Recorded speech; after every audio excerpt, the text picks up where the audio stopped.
Welcome back, ladies and gentlemen. It's the congruence of imagination with innovation that leads to revolution.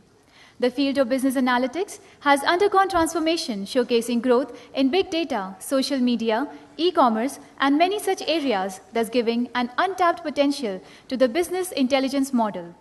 With an aim to explore various trends in data analytics, the upcoming panel discussion would provide a glimpse of the future connected world between the end user and the seller. It shall touch upon key areas driven by the consumer behavior and the various patterns associated with it. It is in this spirit that we introduce the topic for the first panel discussion of Day 2. Expounding communications, unlocking the potential of analytics for business intelligence. To control the flow of dialogue, I would like to invite on stage the moderator for the panel discussion, Mr. Venu Reddy, General Manager of IDC. May I request Sir to please take his seat on the panel. As a part of this role, Sir has built global best practices that can be leveraged by IDC teams across various regions with the help of research and support teams based out of India. He is also closely associated with the research team in India and mentors them in various research activities across syndicated and custom research.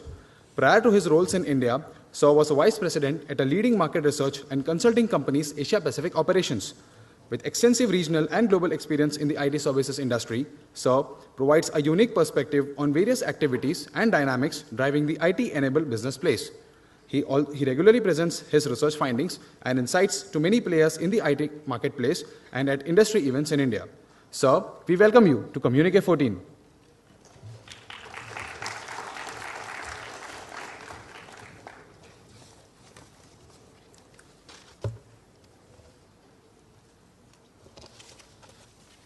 Next, I would once again invite on stage Mr. Harshavardhan Lale, Associate Director, Risk Advisory Services, PwC India.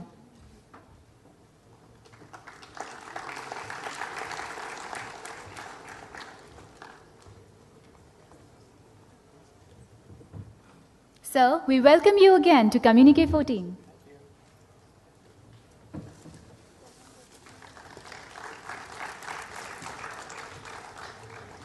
Our next esteemed panelist is Mr. Anupam Dikshit, Brand Engagement and Advocacy, Twitter. Sir leads brand engagement, advocacy, and evangelism for Twitter in India and is responsible for getting more brands to use Twitter more. Till recently, he was head digital marketing and e-commerce at MTS, India's leading CDMA telecom operator, where he owned the digital marketing, social media, content, and e-commerce portfolios.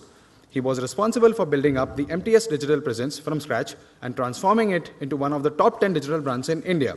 He is responsible for the path-breaking MTS Internet Baby campaign, which is now the most viewed brand commercial on YouTube.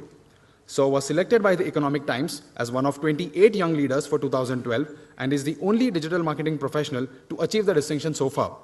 Sir, we welcome you to Communique 14.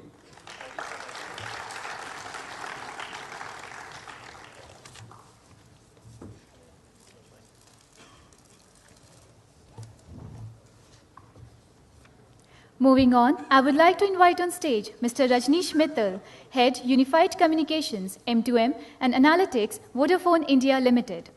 Sir is Senior Telecom and IT Practitioner with 15 years of hands-on extensive experience on various wireless and wireline technologies across various domains like subscriber data management, SDP, complex connectivity products, cloud service enablement, M2M, unified communications, VAS, next-generation IN systems, policy and charging, innovative roaming solutions, and OSS-BSS systems. Besides providing thought leadership armed with technology insights, Sir also loves to take fresh concepts to fruition by clear vision, road mapping, planning, delivering, and finally making sure that it works like a charm for customers.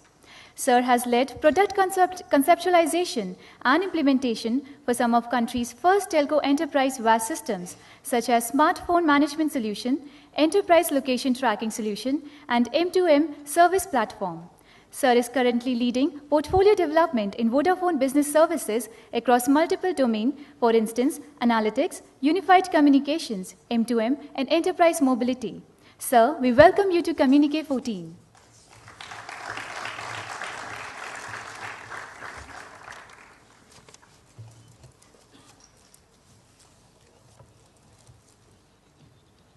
Our next esteemed panelist is Mr. Raghu Venkatraman, Head, Big Data and Digital Services at Nielsen. Sir holds a bachelor's degree in mechanical engineering from IIT Madras and an MBA from the University of Michigan, Ann Arbor. Sir is presently the head of Big Data and Digital Services at Nielsen. He has over 25 years of experience in software, manufacturing, technology, strategy, and telecommunications. His most recent role prior to Nielsen was as Chief Strategy and Investment Officer at DU, a quad-play telco in UAE, with responsibilities for strategy, strategic marketing, and the development of businesses outside of core telecom.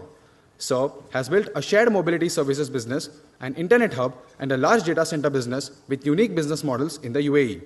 Sir, we welcome you to Communique 14.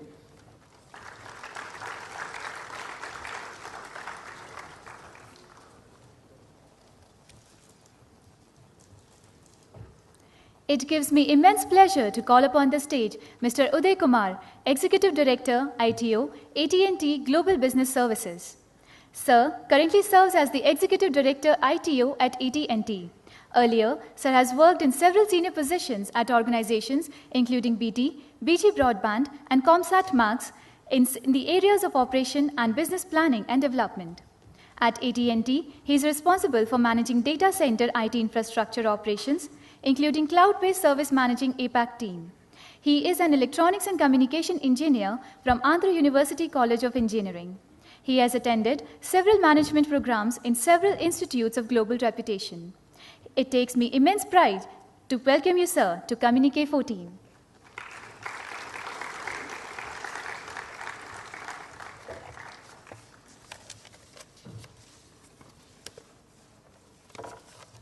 Next, I would like to invite on stage Mr. Sachin Devsare, Executive Director, Carbon Mobiles.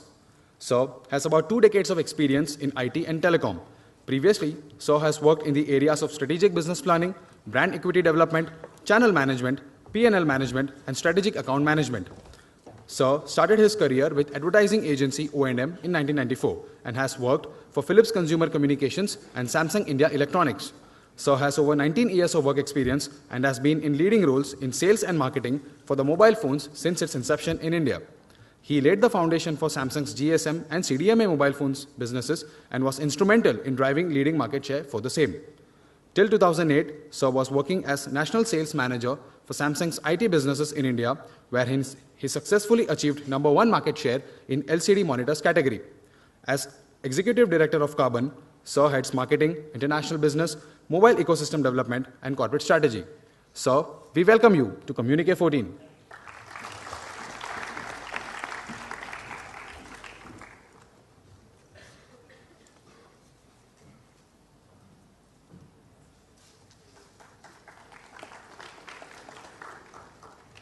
Our final panelist is Mr. Anurag Walia, VP Tata Communication. I request Sir to once again join us on the stage.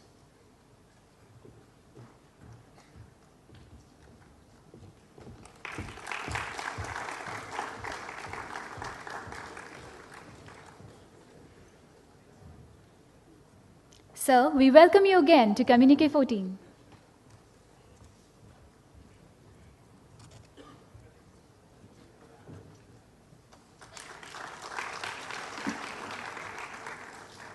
Now, I would request the moderator, Mr. Venu Reddy, to please preside over the session. Thank you. Thank you for, number one, the opportunity to actually be the moderator and also be part of the panel. And thank you for the panelists also for the participation that we are looking forward to. The topic that we have is interesting and at many levels. I mean, if you're looking at analytics in a business intelligence context, in the day and age when we are looking at information that is coming in and information that's being generated by practically everything, including the fact that we are all here in the same location, that information is also being captured, right? So with that degree of information, that granularity of information, what is the kind of intelligence that the companies are able to give, these providers are able to give back to you as a value add and something that they can actually use so that they can provide better service to you is a very interesting discussion, however you look at it. So this is a market that in many ways, if you look at from a market research point of view, we are seeing a lot of interest and a lot of investments starting up. And starting up, I guess, is the key word there, because this is early stages of this whole wave that we are seeing. And in many ways, the way the wave is going to develop is something that will depend upon all of us as to how we start using it and how we start expecting certain services or benefits that we are looking for from the providers itself. So what I want to do is, I will go across the panel itself and get the different perspective of the panelists. But I have a set of questions also I want to ask just to spur the discussion itself. So if I may, Anurag, if I can start with you, sort of your point of views and your thoughts about at a high level about the analytics and business intelligence, please. Sure. Thanks. So in terms of views on analytics and business intelligence, and I'll give the perspective of Tata Communications, how are we using it, what are we doing around this. So for us, as I spoke during my presentation also, almost 20% of the world's internet traffic moves on our backbone. So it becomes a lot of data, which all of us can acknowledge. The ability to use that data to be able to either improve our services, bring benefits to the end users, or create a business model to be able to monetize that is something which is an interesting challenge for us as an organization. We have acknowledged the fact, and we have started working on this. We have built a team which has now started creating some models to be able to analyze this data point. The first early success what we have got is by looking at where this data is going. And we have found out that there are a few locations or few interesting destinations for this data, and that has helped us optimize our routes. So we have created a higher capacity on those routes compared to the other ones, and which helps us economize our cost. So that, for us, becomes one of the early success on the big data, but there is much more which we expect to come to us. Thank you, Anurag. Just to follow the discussion, Shishir, if I can get your thoughts and viewpoints from Carbon itself. So, because we're talking about data over here, I thought it would be a good idea to start with some interesting statistics, right? So let me just read it out from here. This is actually from Cisco's Virtual Networking Index forecast for 2014. Now, they say that they're going to be about 1.5 billion network devices by 2018, up from 1 billion, right? So you're talking about a 50% jump in network devices. But that's not the most important point. The point over there is that they are forecasting about smartphones to contribute about 35%. Now, we personally feel that that number is smaller. It's actually going to be much more than that, okay? Also, 76% of all the network devices are going to be mobile connected. Another fact is that the mobile data traffic is going to grow 3 times faster than the IP traffic. Now, I think what all of this tells us very clearly is that irrespective of the businesses that people are going to come from, and the way they're going to be looking at management of business, growth of business, it's the mobile first strategy which is going to be pertinent to every business. And I was talking to one of the students last night, and I was mentioning to him that it's not really important for a business to be successful to start looking at in terms of great investments in building up applications or the backbone. I think what is also important is to look at how you can utilize the ecosystem that has been created by the OTT players. And a case in point that I was talking about was that yesterday there was a news article that there was a 7-month-old kid who was discovered by Bombay police after an abduction that happened. Now, are you going to think of developing an app which is going to solve abduction problems? No, right? That happened with the help of WhatsApp. So the Mumbai police has been using WhatsApp to share the information about the kid across the police stations, and that's how he was discovered. So I think, these are some, very interesting aspects to look at when we are talking about how we can create business intelligence by effectively developing the necessary processes which help not just utilizing the mobile devices ecosystem that exists, but also the services system that exists.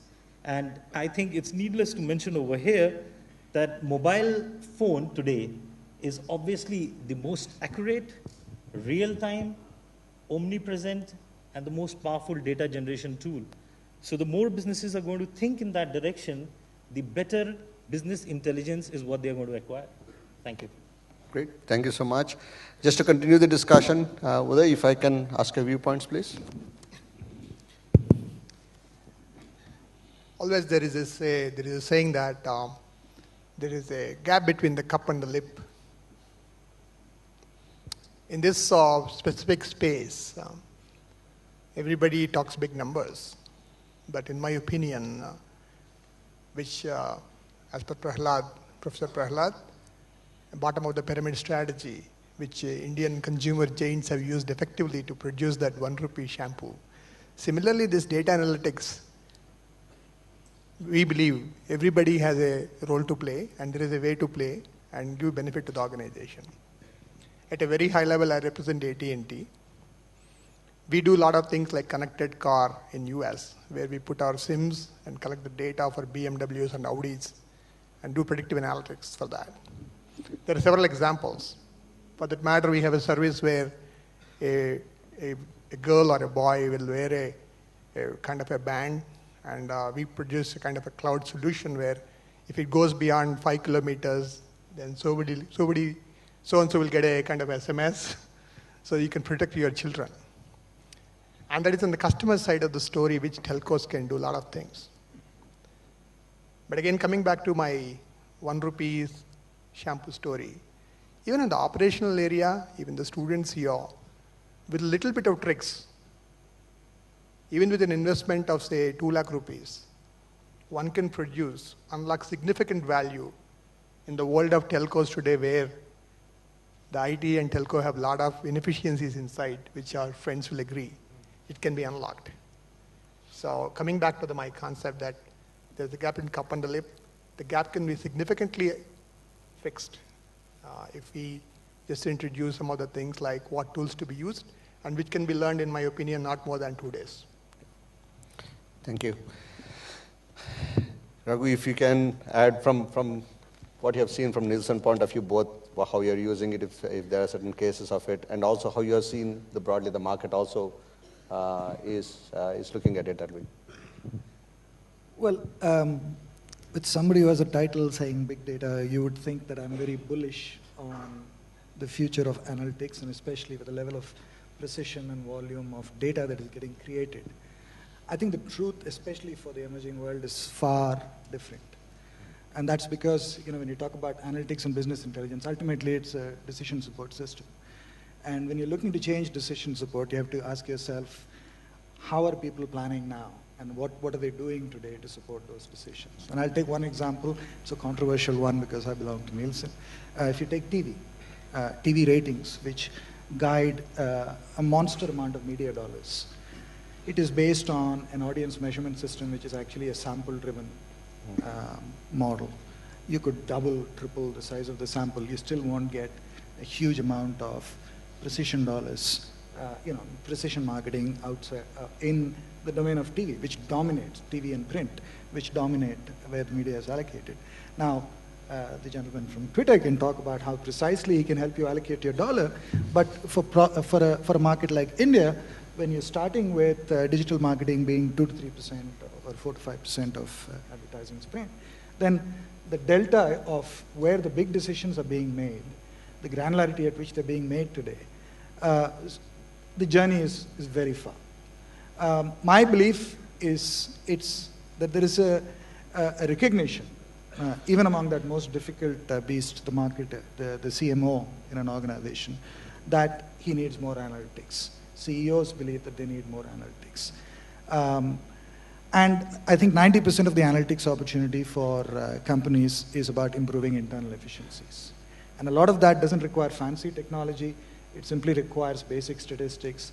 It requires understanding where data is available within the company and bringing it together. There are a lot of IT experts here in this audience, and most large enterprises have data scattered all over the enterprise and have no idea how to bring that together.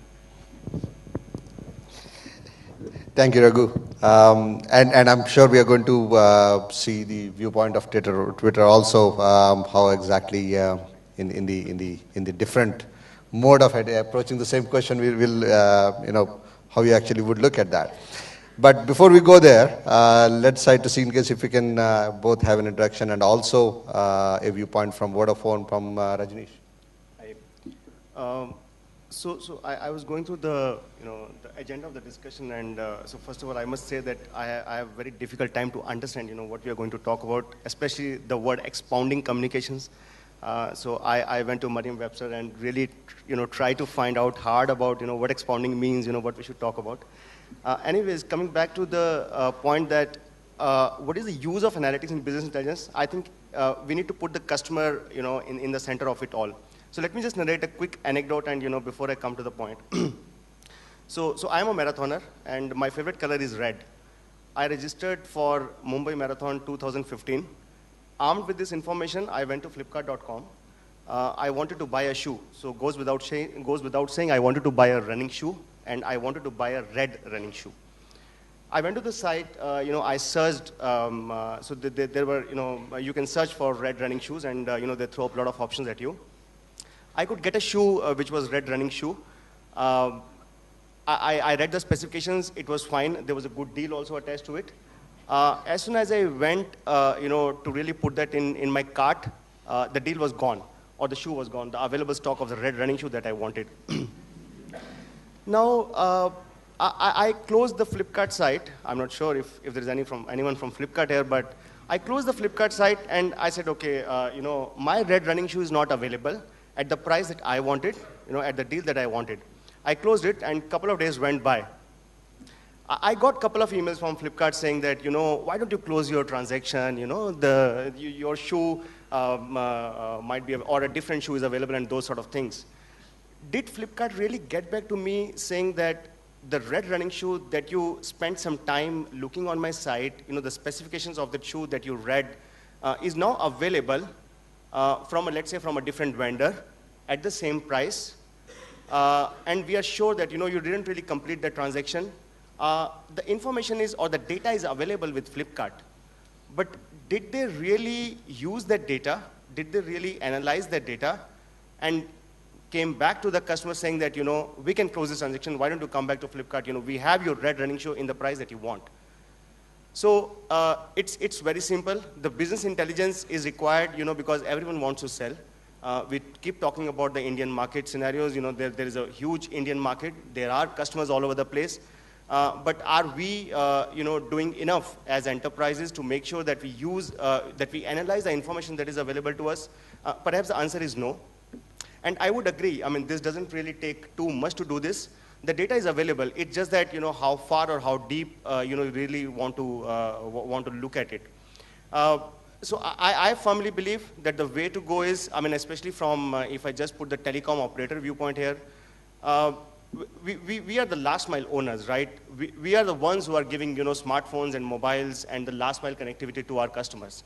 We know what they are doing. We know where they are doing it from. We know how they are doing, why they are doing. We know they go to Google first and then go to Flipkart. And when they don't close it on Flipkart, they try to go to Snapdeal or Quikr, right? We are the ones who know it all.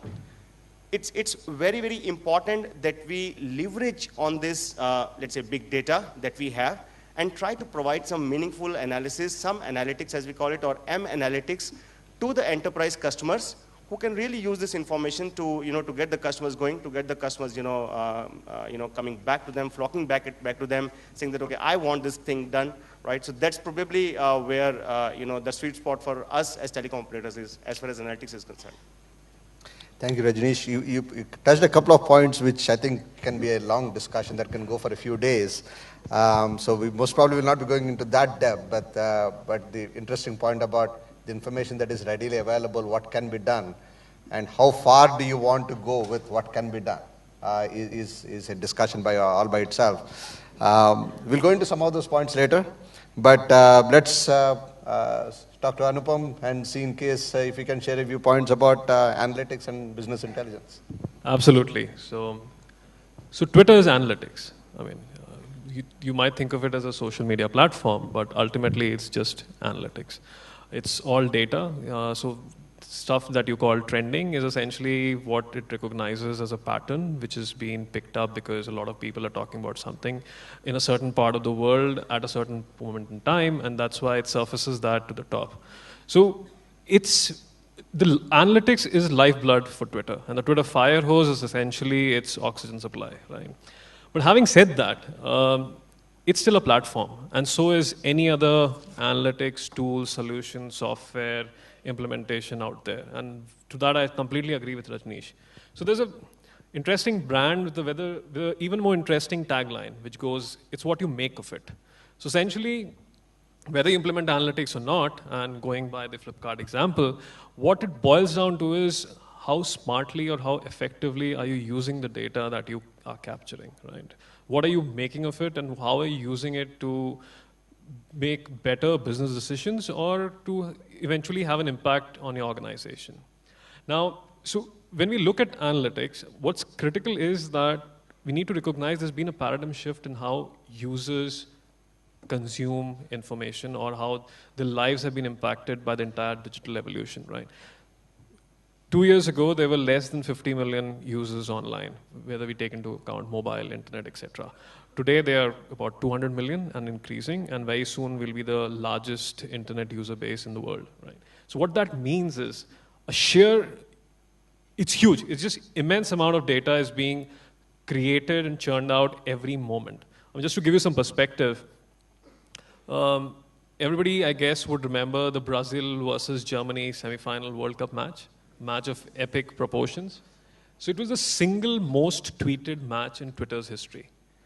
Can anybody guess the number of tweets that went out during the course of the entire match? I mean, I'll give you a starter, not billions, it was in millions, but how many millions? I'm taking a wild guess, anybody? 15. Anything else? 50. So, okay, so that might be the holy grail. We haven't crossed that yet. Yeah, so, but we managed to touch 36.5 million tweets, right?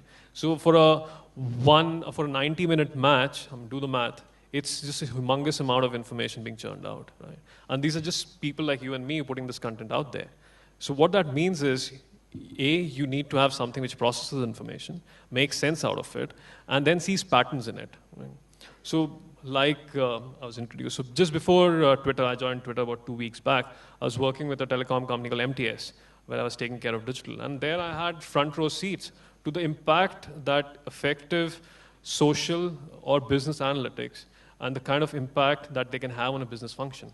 And all I can say is, and we'll discuss obviously more of that during the course of the discussion, is its impact can't be undermined. I mean, chances are in the near future, whether an organization is successful or not will completely depend to what extent you're able to effectively harness the data that you can capture and make sense out of it.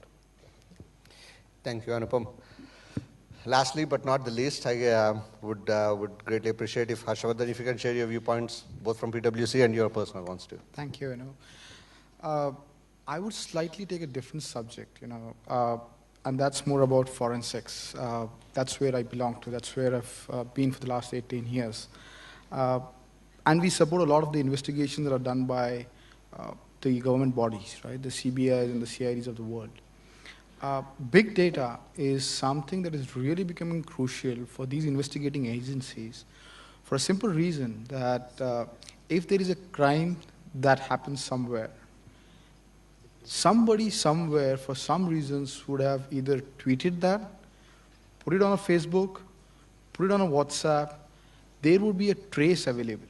So understanding the psyche of an individual. So if there is a crime that was committed and if somebody is being suspected for that, as an investigation, we actually track the entire history of their Facebook, their Twitter, their WhatsApps, and whatnot. What does this really help? That's the data that the individual is putting on the public sites, the social media. But if you do the analysis properly, you can actually arrive at a conclusion of at least the data points that can lead you to substantially believe whether this particular event really occurred. Was the person that is being looked at really the conspirator behind that, and stuff like that. So big data, if you look at it, is really helpful. And as all the panelists have been speaking about it, it's totally depends on how you really use it. Do we really have the right tools to analyze that data? Are we putting the data to the right use? Are we trying to make sense of what it is? And I believe a lot of these, the Flipkart example that Rajneesh gave, that's a good example. I agree with Rajneesh that they probably don't do sufficient, although they have the knowledge.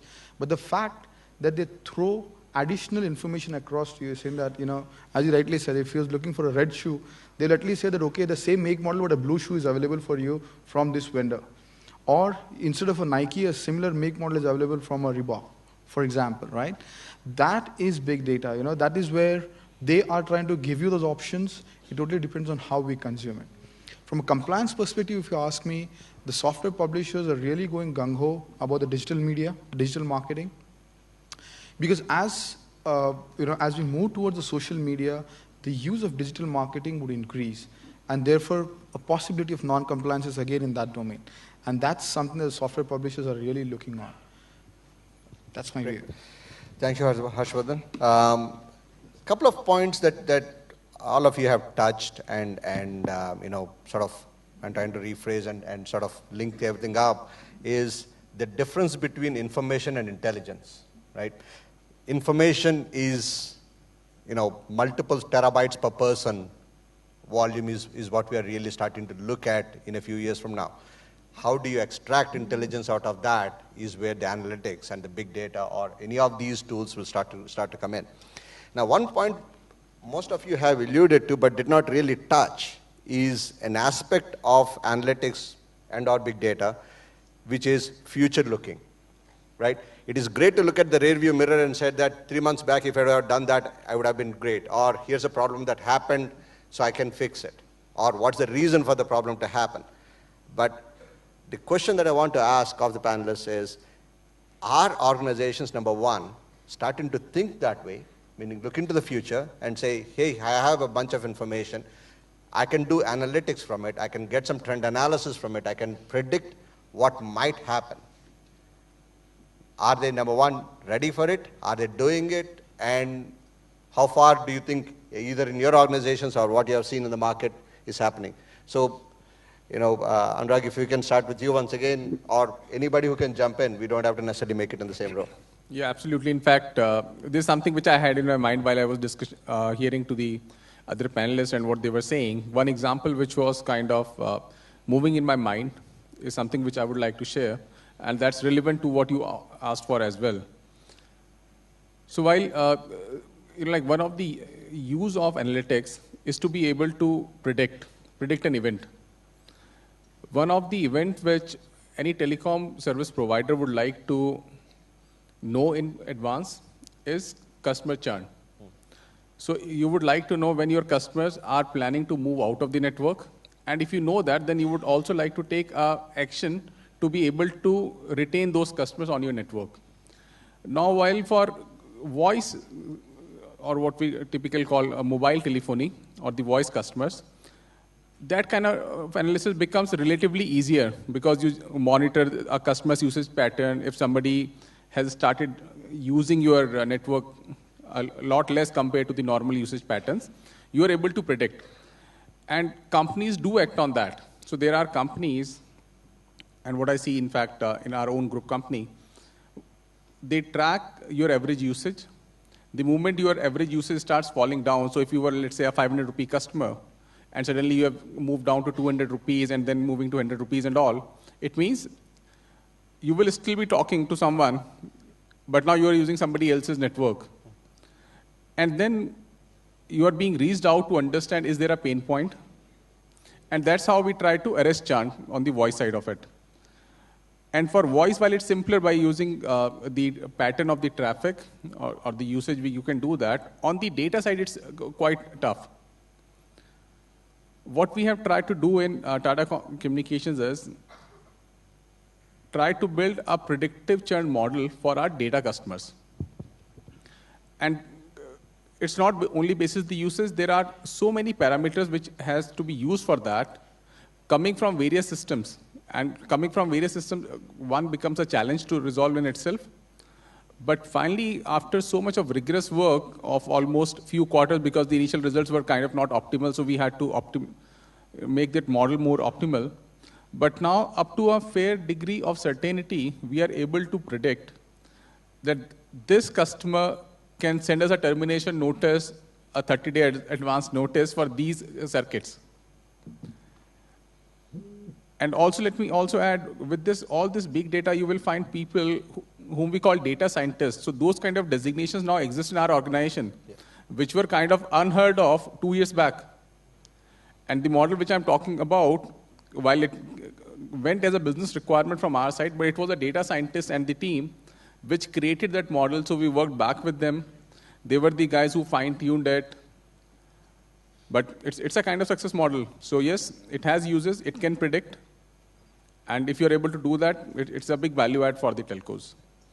Do you feel that, broadly, not just your organization, the market is ready for it, the business users are thinking that way? Absolutely, it's a common problem. Everybody wants a solution to that. It's like gazing in the future. If you're able to look at the future, you can do so many corrective things to make your future look brighter. And that's what companies are doing. I'm sure, while I know about what's happening in Tata Com or Tata Teleservices, I'm sure other companies also must be doing similar things. In fact, Anurag, if I can build upon Sure. that thought. So churn is something that telecom operators have been doing, since times immemorial. That's probably been the oldest, analytics thing that we have been doing. Some of the things that we haven't been doing, and at the risk of, Vodafone barring me from further panel discussions, so the place where I stay, we don't have really very good signal, right? Now, so obviously there are a lot of call drops when I take calls from my home, when I do, audio cons and those sort of stuff from home. So are the telecom operators really ready to analyze that data? Who is experiencing, the disruption in the service, the drop in the service, and then reach out proactively to the customers? Are we doing that? The answer is no. Is the intent there? Obviously, the intent is there. We care about our customers. But there is, the data is also there. So what we need to do is, take that next leap of faith and, start doing that analytics, reach out to the customers, what are the problems they are facing. So in a sense, it's about prediction. Before the customers, call your customer care, are you able to call the customer saying that, okay, this is the problem you're having, and here is a solution for that. In fact, that's one of the ways to reduce the load on your customer care centers as well. If you're able to predict, what are the problems, what are the customers, really going to call you about. Yeah. So that is something that we're not there, but yes, we want to go there. Everyone wants to go there. And a lot of other use cases, I'm pretty sure in other industries as well. I met a large bank the other day, and they are saying they want to plan their bank branches, right? They want to plan their bank branches based upon the data that we have, right? Where are the subscribers, where are they, what sort of phones they are using? Are there smartphone users in a particular locality where I don't have a bank branch? Are there feature phone users? What sort of branch? Can I just have a mobile branch open? So those are the decisions everyone is looking forward to. The data is there, but yes, we just need to do the proper analytics and shape it up for the enterprise use case. So the pain is there, the intention to use the information is there. I guess it's not a switch that you can flick and then tomorrow morning you start using it. I guess there's a journey that organizations are going through. Also, but I would say that a lot of organizations already started on that journey, right? Yep. So for taking the same case, I was also in a telco before this, and we had exactly the same problem because we're seeing a lot of churn. And while we were able to break it down into what the major reasons for churn are, so what we realized was, and this was through a very simple implementation. So we had a typical social media listening tool, which is an ORM tool, and we saw there's a strong correlation between users who had anything negative to say about a service or the brand or the product, and the duration in which they churned out. Yeah. Right. So what we then started doing is we immediately set up a program and a team which used to monitor any user who had anything negative or was experiencing a service issue or a billing issue, network issue, any other issue, and proactively reach out to that user to resolve his query, because these are the lowest hanging fruit. These guys are going to churn out within a month or so. And That's the least of the problem, actually. The bigger problem is they will take other users with them. Because in social, when you talk about a company, a product, service, or brand, you're not just relating your experience, you're also taking a whole set of people along with you. So that's a bigger problem. We'll come to that one because there's some interesting side conversation that we need to have there. But you had a point that you wanted to share very quickly, Uday. Quickly, first of all, we use this analytics of mobile phone towers and the power that is used and the Twitter data to predict what customers, which area have a problem, and then we try to address it. That is in United States that we do. Coming to the another perspective, in fact, there is a lot of monetizing capabilities. Probably when I was talking to Hyderabad Metro, those guys are going bonkers on figuring out how much ridership will be there and doing surveys, very expensive surveys. I told them, what the hell is happening? You guys can go to Vodafone or somebody, and they can give you exactly where the guys are moving from where to where, and you can exactly figure out on a Vinayak Chaturthi day at 11 o'clock what the guys are going to do, at Deepavali day at 9 o'clock what guys are going to do. You don't need to do survey actually, which are highly static in nature. And most possibly I'll refer your name to Hyderabad Metro. You can make some money out of it possibly. Coming to the last point, if I may, just 1 minute. He said, Raghu made a very interesting point. 90% things can be solved in operations because 10% still, learning actually. In the operations, there are a lot of things that can be predicted. We're doing a lot of things in AT&T, predictive models, where we can figure out when a router can go down, when a switch can go down actually ahead of the time, which saves a huge amount of customer dissatisfaction and also we can save a lot of money. Yeah, great. Great. In the interest of time, just wanted to switch gears slightly and see in case if we can sort of get viewpoints about what I call the intersection of the telco core business itself and the application side of things. Whether it is the Twitter applications or whether it is any geo-positioning applications or any retail applications that your customers or your partners are putting together. Want to see, number one, both from a current activity that you're seeing and also the potential that you see, especially in the India context itself. So I'll open it up for anybody to start with, and we can go from there. Yeah. Would you like to go ahead? Go ahead, no issues.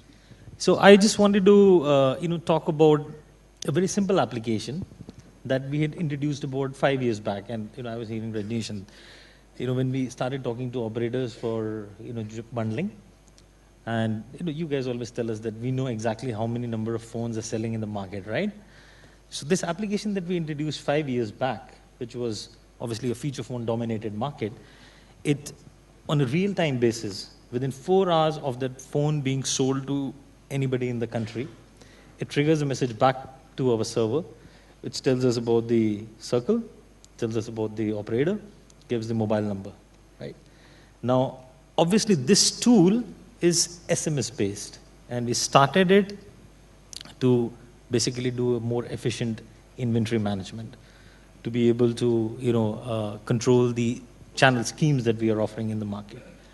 But imagine over a 5-year period, we've been able to actually develop that application as the movement started towards smartphones to upgrade those customers. We offer special schemes to those customers in order to come on and first buy our smartphones because they are our brand users any which ways, right? And when we are looking at the same application being brought in the context of smartphones, now there is a great degree of device usability, the information that is coming to us, which is then helping in terms of the predictions which we are doing as far as product development is concerned, also in terms of the partnerships that we have to carry forward, be it with the OTT players or with the carriers, right? So it's a very simple mechanism, but at the end of it, it's a very, very robust data which is being put into use for furthering the business. And just to carry that thought to the next level, right? Now you have not just a list of features by mobile phone that are currently available, but the use of that phone, use of that features. Is Bluetooth something that individual is even activating? Right? Yeah. You could have great features in a phone, but if those features are not being used, maybe that's something that you want to take into consideration for your next one, right? So really good example. And you wanted to? Yeah, so I mean, anybody remembers a brand called Nokia? It used to be around a few years back. So they used to do exactly this thing. The moment you buy a new Nokia phone and you put on the battery in a SIM, an SMS used to go out, right? And it used to just show in your outbox or sent item folder saying, I think 55555 was the code that it used to send it out. What they used to do was just capture information on where a phone is being sold, what point in time, and which model, etc. Now, coming back to the app part, so slightly extend app as this telco perspective. So since we're more of a data card brand, so there's no context for apps over there. So what we did was, however, we mapped our user base with their social profiles. So because typically everybody using our data cards is logging onto the net and using Facebook, so Twitter, etc. But Facebook specifically, because they have something called custom audiences, which allows you to map your user base against their Facebook profile. And that gave us access to a wealth of information. Simply just told us, okay, this guy, social profile, likes, behaviors, interests, etc. But more than that, it also allowed us to reach out to this guy when he was not connected to our network, right? Because he's on Facebook, whether he's accessing it through his wireless broadband, whether he's accessing to his mobile phone, irrespective of whether he's using the data card or not. So A, it gave us an additional touch point to reach out to him 24/7. B, it gave us information to his life, right? That helped us not just tailor plans, but also customize, right? So gone are the days of spray and pray. You could even, right now, I mean, I typically have like a sniper vision. You can reach out to each user, and I mean, so it's sort of a utopian scenario, but create unique plans at each user level. And that's the real benefit that you can see from analytics coming in. Great. Any quick point? Before, I also want to see in case if we have some questions in the audience and we really want to go there, but yeah, go ahead. Point. I mean, I've worked across about 7 or 8 telcos in my life, working on problems related to what you can do with data. So what is very cool when telcos do churn prediction, telcos do a lot of price discrimination promotions based on data sets that they already have, and that's very nice. But this, coming back to problems that can be addressed in terms of how do I design a better metro or traffic profiles for metro, calls for access to data across telcos, okay? And even in the US or any of the developing world, nobody has figured out a format of creating a way for telcos to share data that can actually be of value.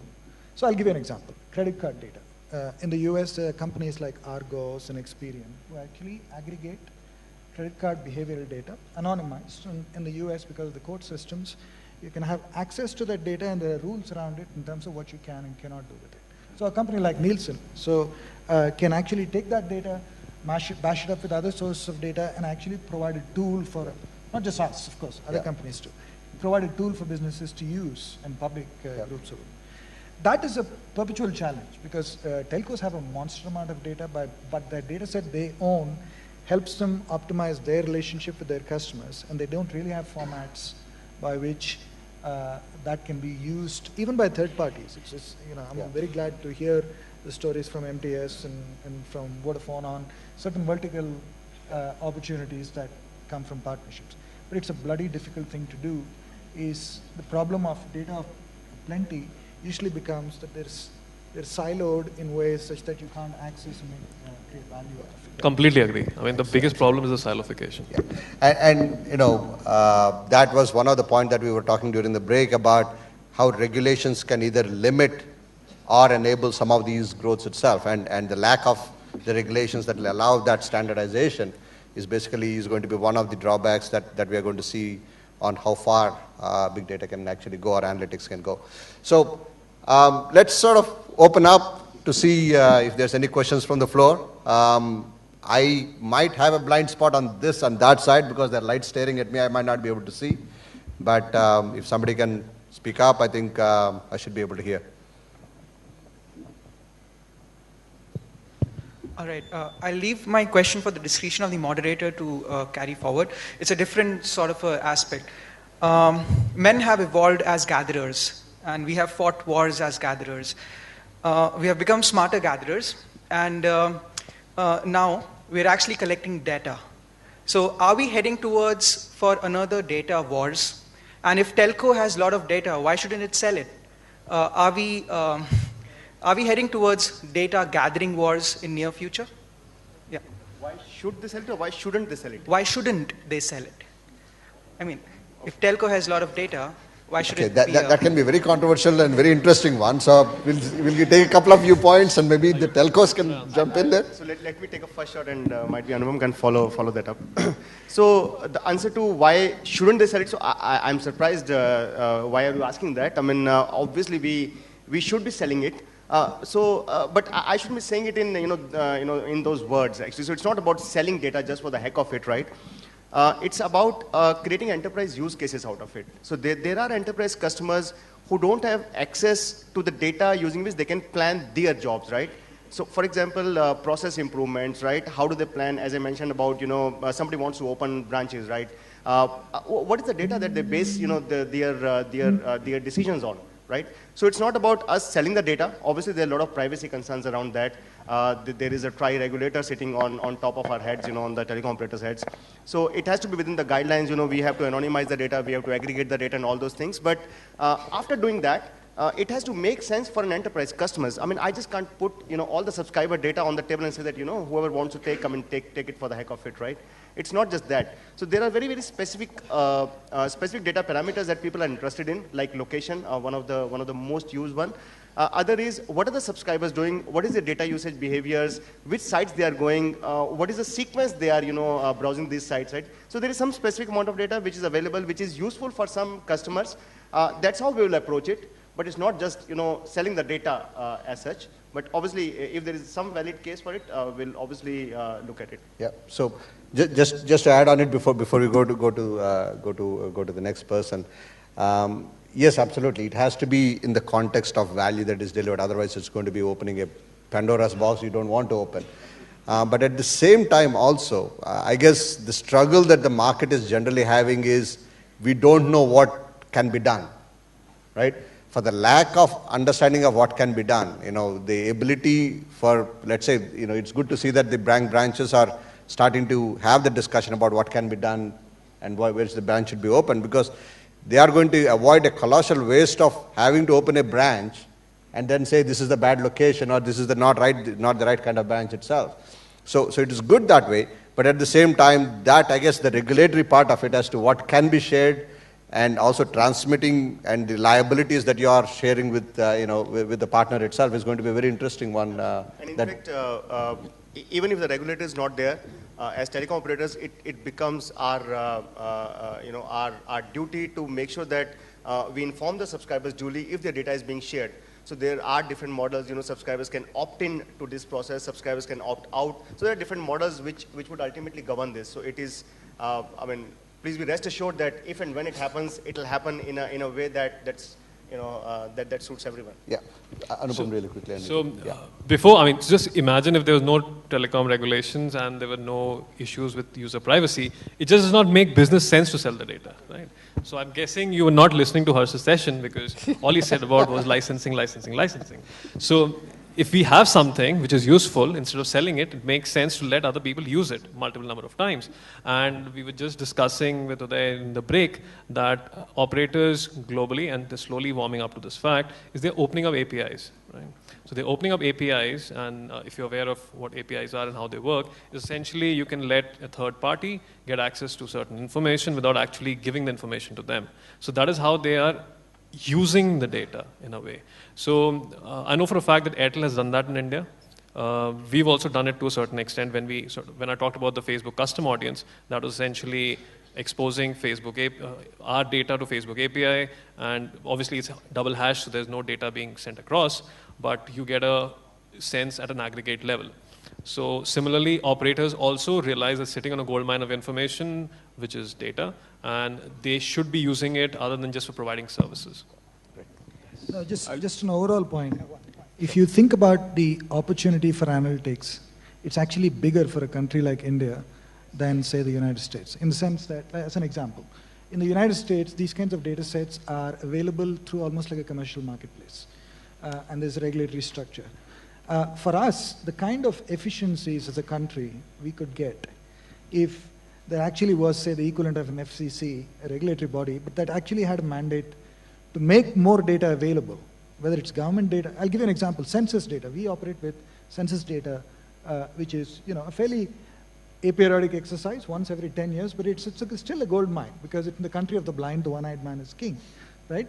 But the level of granularity at which the government releases the information versus the level of granularity that they aggregate the information is different, okay?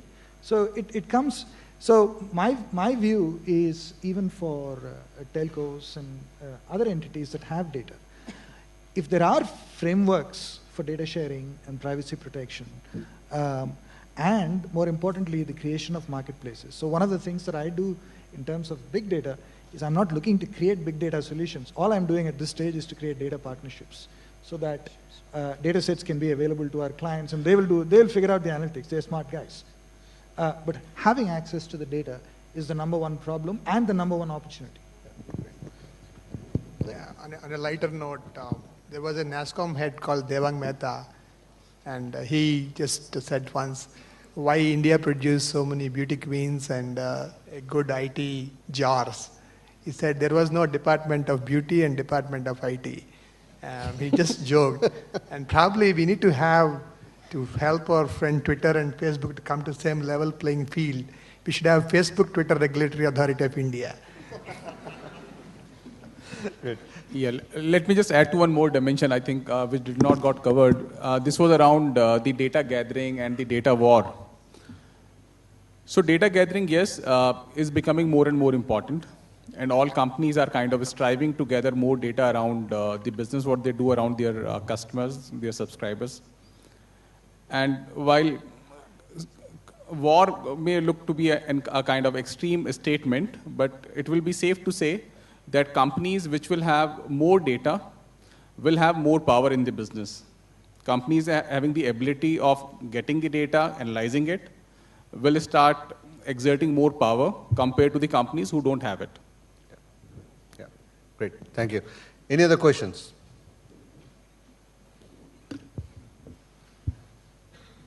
Somebody raising their hand, Hello. Yeah, excellent discussion.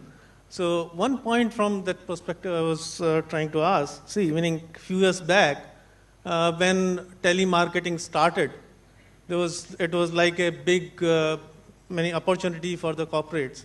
But now we see when we are in a big discussion, conference, suddenly somebody starts calling, and how do we feel? Now, as Rajneesh was saying, we go to any site and already it has started digital marketing. You look at some shoe and suddenly that shoe start appearing wherever you go, whichever site, they start following you. That is happening. And in fact, recently, I think 2 days back, when Apple CEO said that Google is for you, you are a product for Google. We are not selling your data. So where you feel all this is going, is it really going to make it good, or it's also going to get dirty over a period of time? Okay. I'll I take don't certain think it's viewpoints. going to get dirty. So first of all, when you talk about data gathering or data wars, the line is data is the new oil. Okay. So it's not going to get dirty. I think it's just about, at the risk of sounding repetitive, it's about how you reach out to your customers, right? There are customers who go to sites and they don't do anything, right? There are people who go to shops and they don't buy anything, right? How do you find out, what's wrong? I mean, it's about those cases actually. I don't think it's going to get dirty. It's going to unlock a lot of value for every business. I mean, that's how I'm looking at it. I think there is a need of proper regulation in such things. I think that's very important. So it's coming. So regulation is is coming. If you, for example, if you open any web page right now, there are anywhere between 6 to 12 cookies that automatically get dropped onto your system, right? Which will then keep tracking you for 30 months or whatever time period. So if you look at the West, typically if you open any site from Europe or US, the first thing you get is this, do you agree to this site's cookie policy? And once you say, okay, then only you go forward, right? So there are regulations in place. Obviously, we're still evolving, even though we have the numbers, we're still evolving as a market in terms of usage and regulation, so that will come in place. But what we've seen is, and this is both from my personal experience as well as industry stats, is as long as the user sees value, they are very willing to share data. People are proactively willing to share data themselves. Forget about you taking it from them. right? So if there's value in it, if you feel that if I give more information to my telco or to my bank or to my credit card company, they can make tailor-made offers for me or they can give me more benefits, I will share that data myself, right? So forget about taking information. So that, I don't think it's going to get dirty, I completely agree. In the long term, it's actually going to get better from the consumer. Well, there is for those of you who like science fiction, there is a dystopian view of what the data world could look like. There's a writer called William Gibson who's coined the term cyberspace. And in his 3 books called the Sprawl Trilogy, you will find a description of a future where corporations are fighting over data and hackers are the most expensive resources because they are attacking corporate databases in the virtual world. I don't believe that's going to happen to the point made earlier. People are sharing a lot of information today. While it's almost a corridor conversation to talk about privacy. And the reality is, as far as data and things is concerned, even in the prior, before the internet, we were used to understanding that as long as you're not doing something wrong and fundamentally you're leading, you're living your life ethically, you don't have to fear from the loss of data. The second aspect is the abuse of piracy. Now, the approach that the US takes is actually different from what Europe takes. In the US, the assumption is that if somebody violates, the data can be freely available, but if somebody does something wrong with it, then the legal system will enforce the action against the person who's violating your privacy. Europe takes an approach which is, more protective, ex ante, so that they will put on rules about what can be shared and cannot. And I think the US approach will actually be the approach that will work for most markets, where there will be guidelines. Our problem in India, for example, is we don't have a legal system that can enforce stuff. And that's one of our biggest challenges.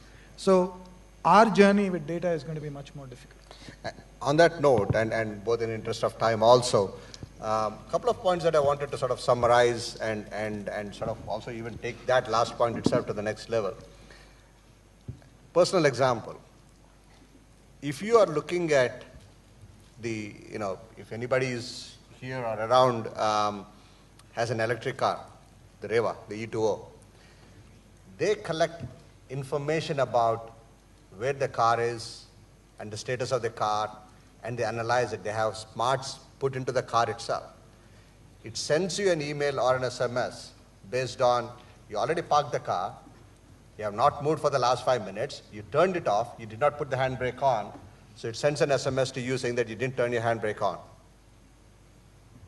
Or you unlocked the car, didn't start the car, it sends an SMS saying you have unlocked the car but didn't start the car, so be careful about it. Context of information is very important, right? I can look at it as somebody telling me about my own car and I can be upset about it.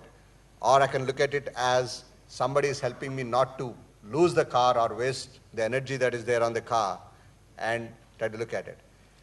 The fortunate thing that we have, I guess, whether it is India or across the globe, is if somebody is crossing the line too far, I'm sure nobody is just naive enough to just say, fine, I'll let them do whatever they want to do. I think there's a checks and balance itself that will be in place. The question is now, how is value being translated by the corporations to you? How is that being messaged out to you? And I think that is going to be the biggest discussion. And the point about the data is very important. People who have the data are now able to analyze it and give it back to you as a benefit to you.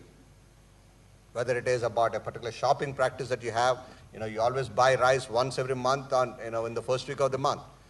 Send the promotions at that particular time rather than sending it at the wrong time of the month and the person forgets it.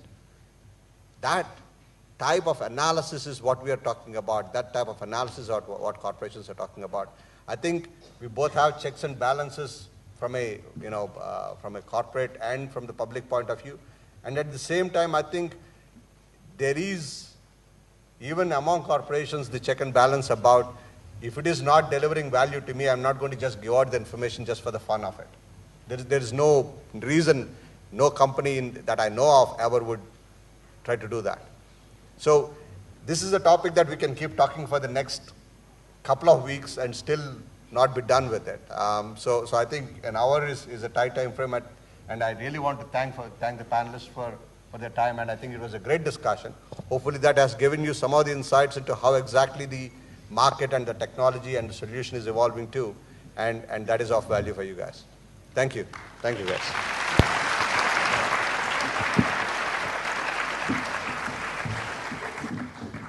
Thank you, dear panelists, for such a lively and insightful discussion.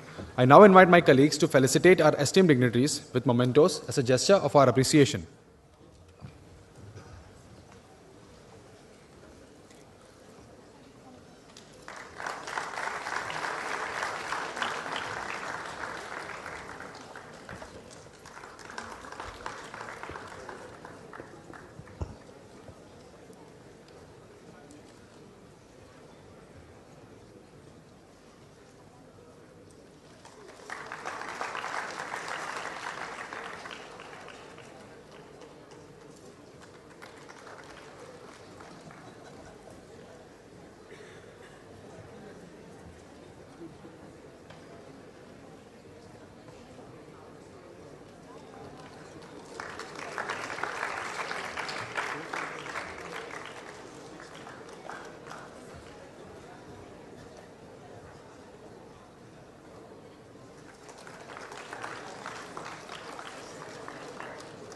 We thank our panel members for joining us and would now request them to kindly take their seats amongst the audience.